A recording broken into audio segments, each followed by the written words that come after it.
कालपर्यंत तर असं काही इथं म्हणजे आमचं तर डेली त्याच्यावर ऑब्झर्वेशन आहे. असं काही म्हणजे कुठं होईल म्हणून असं वाटलं नाही. मी वरी जाऊन त्याने चेक केला तर वरी एका गाडीनं भिंतीला क्रॅश मारलेला आहे. त्याचा व्हिडिओ पण आहे आपल्याकडे. कुठला आहे वरी? क्रॅश कधी मारला होता? तर क्रॅक तर अगोदर बघितला नाही, पण हे झाला कशामुळं मी ते चेक करायला घेतलो वरी. तर वर आढळून आलाय की क्रॅश बॅरियर तुटलेला आहे.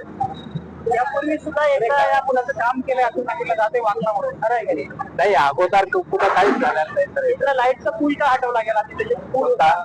वर लाईटचा जो खांब होता तो सुद्धा हटवण्यात आला. लाईटचा पोल ते हे झालता म्हणून हटवला, वाकला होता म्हणून हटवला.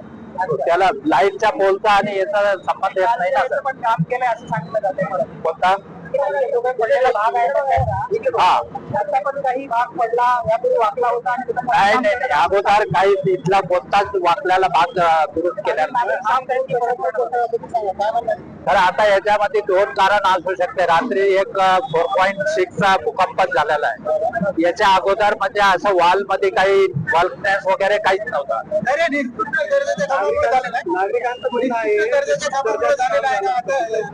कामाची दर्जा तर योग्य आहे. कामाच्या दर्जाबद्दल 2 वर्षाला ट्रॅफिक चालू आहे. असं तर नाही आहे की आज काम केलं आणि लगेच हे झालंय. 2 वर्षाला ट्रॅफिक त्याच्यावर चालू आहे. एवढा छोटा 4 नाही, ती शक्यता सांगतो मी म्हणजे शक्यता सांगतो. एक साधी वीज सुद्धा जिल्ह्यात कुठं हादरली नाही आणि तुम्ही भूकंपामुळे पडला म्हणजे एक शक्यता सांगायला होता. म्हणजे हे भूकंपानं पडला असू शकते असं तुम्हाला वाटतं? कारण दुसरं कारण काहीच नाही ना. आपण हे बघा 2 वर्षांना कोणती ट्रॅफिक चालू आहे, कुठं काही बल्जिंग नाही, त्याच्यात काही नाही. याचं जे मटेरियल निघलं याची चौकशी होणार आहे का? हे दर्जा त्याचा योग्य आहे किंवा नाही या संदर्भामध्ये? ते चेक करू शकतो ना. दर्जा चेक करायला काही अडचण नाही. हे काम अजूनही सुरू आहे. बाकी ठिकाणी काय सुरक्षितता लावली जात आहे? नाही, पूर्ण टेक्निकल स्पेसिफिकेशन प्रमाणे आपण काम करतो. लेअर बाय लेअर करतो. असं नाहीये की पूर्ण काळजी घेऊनच करतो. कामावर निरीक्षण करण्याची कोणाची जबाबदारी आहे? तुमच्या कामावर कोण निरीक्षण करतो? तर आमच्या कामावर तर आमचा खुदचा स्टाफ असतो आणि कन्सल्टंट पण असतात. राज्य महामार्गाचे अधिकारी कोण बघतो? एक इंडिपेंडंट इंजिनियर आहे ना, ते पण चेक करतात ना सर.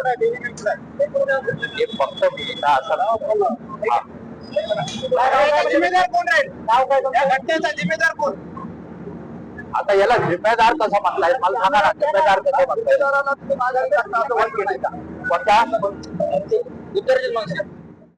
मिसिंग लिंकची घटना ताजी असताना नांदेडच्या विष्णुपुरी शहरामध्ये सुद्धा हा जो काही उडान पूल बनवण्यात आला आहे, हा राष्ट्रीय मार्ग 361 आहे आणि तो विष्णुपुरी इंजिनिअर कॉलेजच्या समोरचा हा भाग आहे. जो पुलाचा भाग पूर्णतः कोसळलेला आहे. त्यामुळे वरची जी काही वाहतूक होती ती बंद करण्यात आली. सकाळी 11:30 दरम्यानची सगळी घटना आहे आणि यावरून जे आहे ते पण आता हा काम निकृष्ट दर्जाचा होतो अशा पद्धतीचा आरोप इथे होताना पाहायला मिळतोय. आपल्यासोबत नागरिक आहेत, त्यांच्याशी आपण बोलणार आहोत.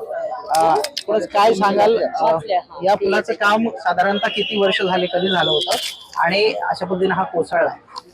मागील 3-4 वर्षापासून या कामाला सुरुवात झालेली आहे आणि काम सुरू असतानाच एक वेळेस रिपेरिंग सुद्धा या ठिकाणी झालेली आहे. आणि आता ही काम बघितलं आजच्या घडीला, आज प्रेझेंटमध्ये इथून एक अर्धा किलोमीटर काम सुरूच आहे. काम आणखी पूर्णतःच गेलेलं नाही. काम पुढं काम चालू असताना मागं काम असं पडत असेल तर खरंच प्रशासनावर आपण तारशारी ओढावे, संशय घ्यावा. त्या भूमिकेवर किंवा संबंधित ज्या यंत्रणा आहेत त्या यंत्रणेला कुठलीही दूरदृष्टी नाही.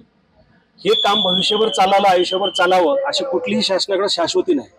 अशा जीव घटना घडत असतील, माणसानं जगावं की मरावा प्रश्न आहे. कारण आपण एक सामान्य माणूस 2 रूमचं घर जरी बांधत असेल तर पुढल्या पिढ्यांचा विचार करून आपण बांधतो. पण एवढी मोठी यंत्रणा इथून शेकडो वर्षे आपल्या रस्त्यानं जाळे करायची आहे.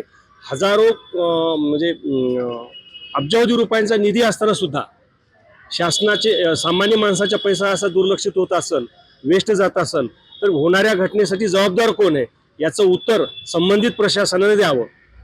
बघितलं गेलं तर या ज्या प्रोजेक्टचे जे याच्यावरती इन्चार्ज आहे त्याचं म्हणतात की याला ट्रकची डॅश बसली होती आणि त्याच्यामुळे हा सगळा पूल ढासळलाय. पटते तुम्हाला सगळं? किती हास्यास्पद आहे हे. ट्रकची डॅश बसली आणि पूल कोसळला. म्हणजे किंवा त्यांचं ते कठडा कोसळला. म्हणजे तुम्ही असं कोणतं काम केलं हो? कोट्यवधी रुपयाचं काम आहे हे, आणि साध्या ट्रकच्या डॅशने हे व्हावं. म्हणजे राष्ट्रीय महामार्ग आहे. राष्ट्रीय महामार्ग आहे, 361 राष्ट्रीय महामार्ग. अजून आता आमच्या दादांसाठी पूर्णत्वाला तो गेलेला नाहीये. समोर आपण बघताय तिथे काम चालू आहे. तुमचा आमचा पैसा आहे तो. प्रत्येक घामकरी कष्टकरी माणूस याच्यासाठी पैसा दिलेला आहे. आणि या पैशाचं आताच मिसिंग लिंकचं आपण बघितलंय ताजं असताना उदाहरण. म्हणजे इतके मोठे दावे केले होते की काय म्हणजे अद्ययावत टेक्नॉलॉजी आहे, काय काय काय. आणि इथं बघताय की, आणि हा जेव्हा घटना घडली 11:30-12, म्हणजे कॉलेज इथे एजीजीएस कॉलेज आहे, इंजिनिअरिंग कॉलेज आहे, मेडिकल कॉलेज आहे, मोठं हॉस्पिटल आहे इथे. आणि याच्या समोरचा मेन रहदारीवरचा जर तुमचा कठडा कोसळत असेल तर किती निष्काळजीपणा.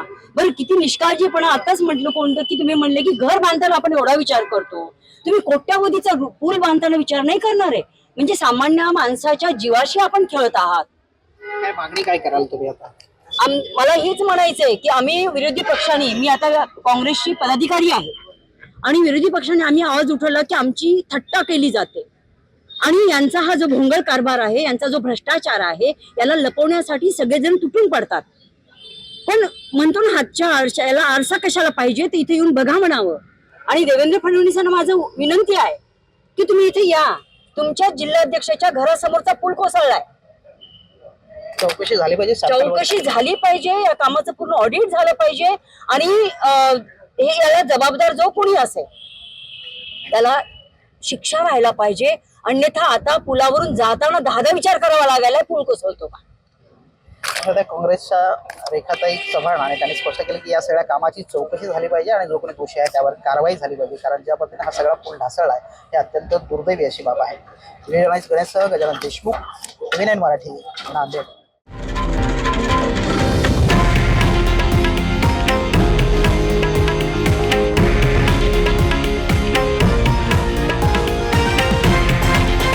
हे आहे देशातील नंबर 1 न्यूज नेटवर्क आणि आपण पाहत आहात TV9 मराठी, एकमेव.